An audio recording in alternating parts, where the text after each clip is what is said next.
Hello everyone, my name is Jennifer and welcome to Best Kept Plans.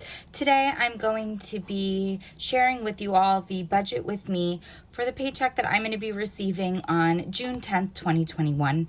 If you guys are interested in seeing how I'm going to budget that paycheck using the Budget by Paycheck Workbook from the Budget Mom, please stick around.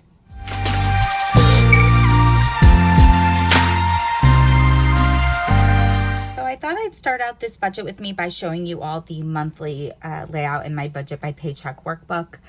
I always put all of my bills that are due for the entire month on here, as well as my paydays. And generally what I've found to be helpful since January when I started using this workbook is to use highlighters to indicate what paycheck I'm going to be using to pay certain bills. I did receive a paycheck on May 27th, 2021, which is what I used to pay the first few bills that I had due for the month of June. My first paycheck in June is going to be on the 10th. I'm actually filming this on the 8th. And I'm going to use that paycheck on the 10th to pay all of the rest of the bills that I have for the month of June, which is everything in this kind of dark teal color. I decided to do that because really the only bill that I have due after I get paid for my next paycheck on the 24th is the monthly donation that I make to my church. I would normally have my student loan payment, but my student loans are currently on freeze until September, and I'm not making extra payments towards them right now. So I decided to kind of lump that $20 donation to my church in with my paycheck on the 10th. And then I'll use this paycheck on the 24th to pay the bills that I have due at the beginning of July, which you guys can see here in the light blue. I do have a savings challenge that I'm doing for the month of June that I put here on this calendar. It's basically a heads and tails challenge. So every Saturday you're supposed to flip a coin, see if you get heads or tails, and there's a sheet that lets you know what you need to be saving based on that. I decided to do all of my flips at the beginning of the month because I do kind of like to have an idea as I look forward as to what I'm going to need to save for my cash envelopes, especially because a lot of times it requires certain denominations of cash that I wouldn't ordinarily get out of my bank. So for this paycheck that I'm going to be receiving on the 10th, I'm going to need to facilitate two different savings from my cash envelopes. One for $20 on the 12th and another on the 19th for $20 as well. So I have that in mind when I'm doing my budget for this.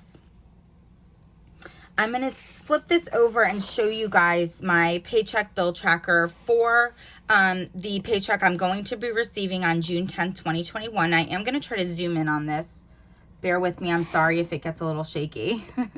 I could zoom in a little bit more. Okay, so I always estimate my income to be a couple dollars lower than I'm anticipating. So that's $2,938. And in this first area here, I always list the actual bills that I know that I have due and also any other expenses that are going to be coming up in this pay period that I know I need to budget for.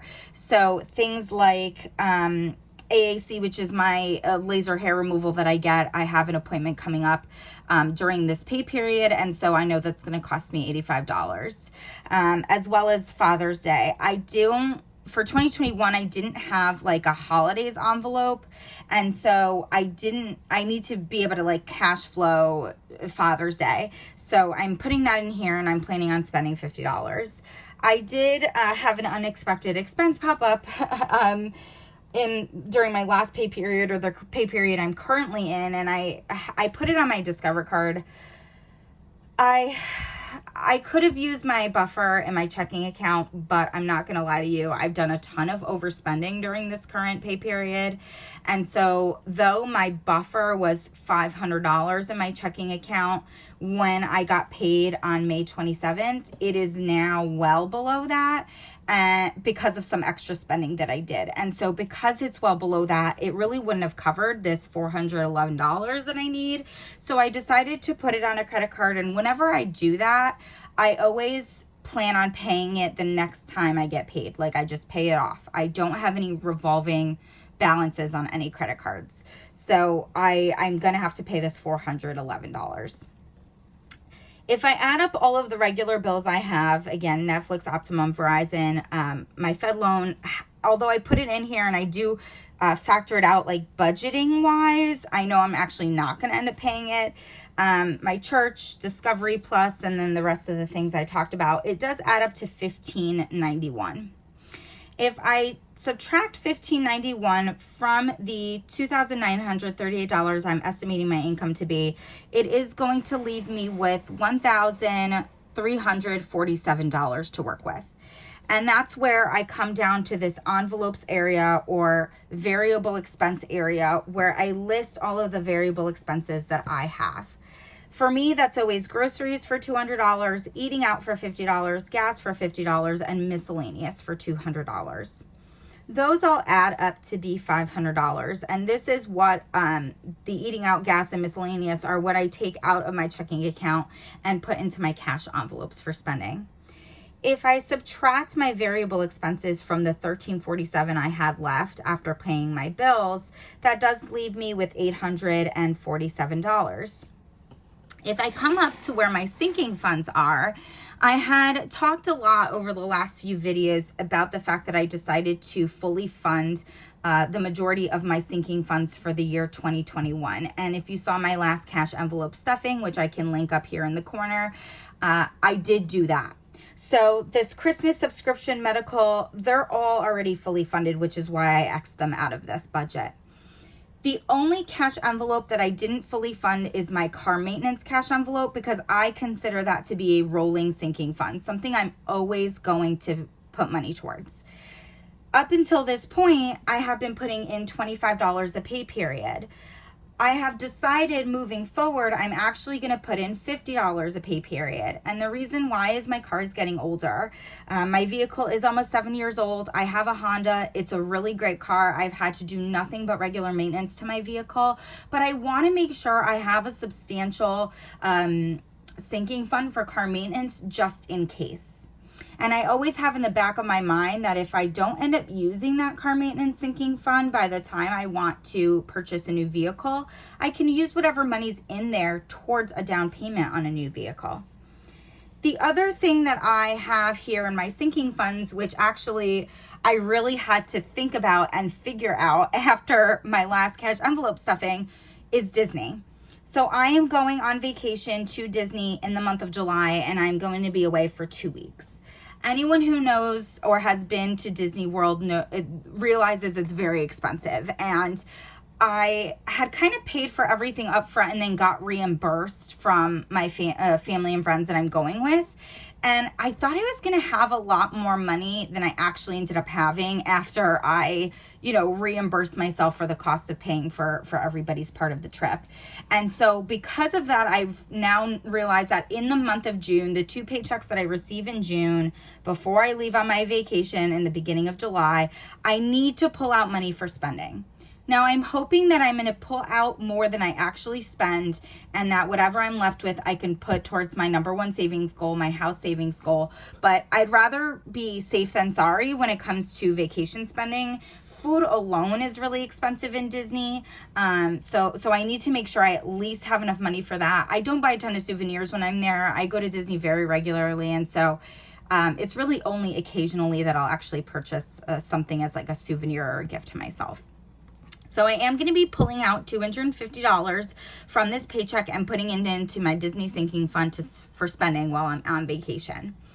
That adds up to $300 towards my sinking funds with this paycheck. And if I subtract that from the $847 I have left after my variable expenses, I'm left with $547. Now, as I said earlier, I don't have any like revolving balances on any credit cards. If I purchase something on a credit card, I pay it off right away. The only debt that I actually have is my student loan. And again, I'm not putting anything towards that right now because I'm really trying to put as much money as possible towards my number one savings goal, which is my house savings. Part of the reason why I decided to really fully fund my sinking funds with my last paycheck was because I anticipated that it was going to allow me to put a lot more money towards my house savings. And unfortunately, because of needing to save for Disney, it's kind of not, which is unfortunate. I always have a goal of saving $3,000 a month towards my house savings, and so that pretty much breaks down to $1,500 a paycheck. Obviously, $547 is nowhere near $1,500. The only thing that I'm kind of thinking in the back of my head is that I've anticipated this, what I've budgeted before I receive my paycheck to include my student loan payment, which I won't actually be paying. So to me, that $600 is going to automatically go into my house savings account. So when you add that 600 to 547, that leaves you with, what is it, 1147?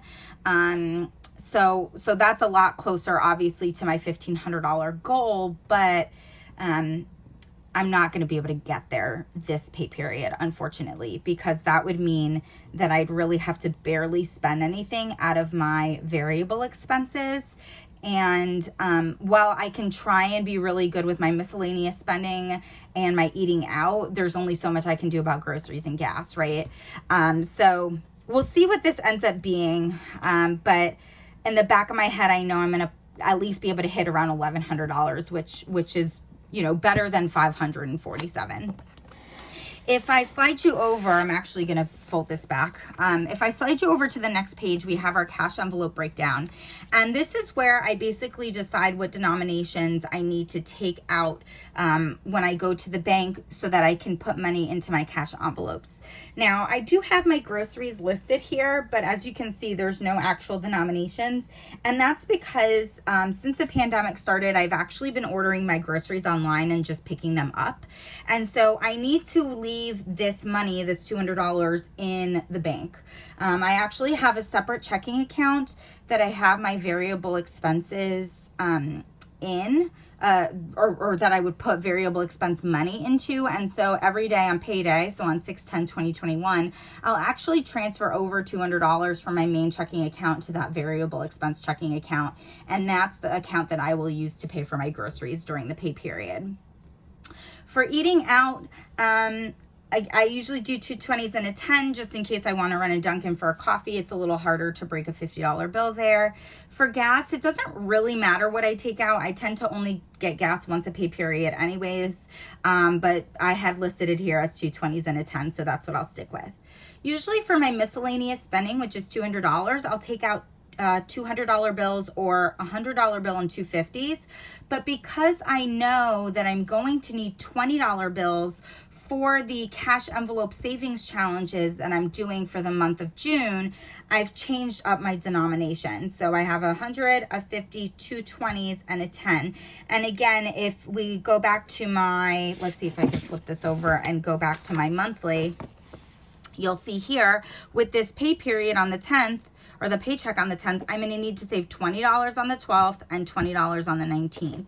So I need 2 $20 bills, and that's why I've decided to break up my denominations as they are here. And honestly, I'll probably on the 10th, when I go to the bank and take that cash out, I'll actually probably automatically pull those $40 aside and put them right into my cash envelope for the savings challenge, just so that I'm not tempted to spend them. And, come the 19th, I have like barely any money in my miscellaneous envelope and I can't save that $20.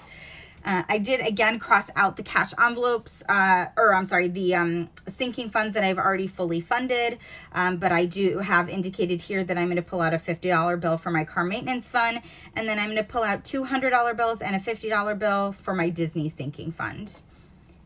All of that adds up to be $600. So when I do bring you guys my cash envelope stuffing, probably sometime over the weekend, it's not going to be too exciting.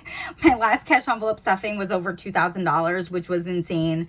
But I would say this number, about $600, is much more, much closer to what I'm used to stuffing. So that is how, and I'm going to try to zoom you guys out. I'm so bad at this. Okay.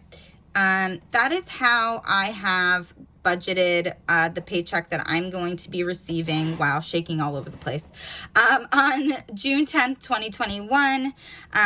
Hopefully you guys can see from this how I try to balance actual bills that I have, variable expenses, saving for the future, and then really trying to commit to putting money towards my number one savings goal.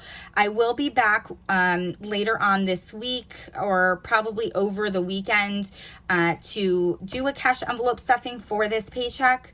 If you guys have any questions about the way that I budgeted this paycheck or any comments with regards to what budgeting methods work really good for you guys, please leave them down below. I'm always interested in reading what you guys have to say. And as always, please be safe. Bye, everyone.